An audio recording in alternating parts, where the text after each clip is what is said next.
Hetimet e SPAK kanë zbuluar biseda jo formale të zhvilluara në WhatsApp mes ish drejtorit të Autoritetit Rrugor Shqiptar, Evis Berberi, zëvendës kryeministres Belinda Balluku dhe disa zyrtarëve të tjerë tashmë të akuzuar. Sipas gazetarit Elton Qyno, në këto mesazhe shfaqen pakënaqësi dhe komente fyese ndaj një funksionari të lartë, të cilin ata e quajnë me nofkën palloshi i gjatë, duke lënë të kuptohet se i referohen kryeministrit Edi Rama.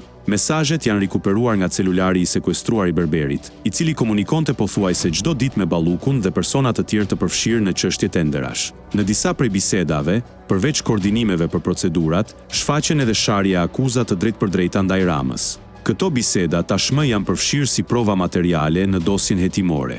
Mesazhet tregojnë ndikimin e Ballukut në paracaktimin e fituesve të tenderave, si në rastin e mbikëqyrjes së punimeve të tunelit të Llogaras, ku ishin të përfshira një kompani turke dhe Gjoka Konstruksion. Hetimi po fokusohet te akuza për shkelje të barazisë në tendera, por SPAK po shqyrton edhe pista të tjera si korrupsioni, pastrimi i parave dhe fshehja e pasurisë.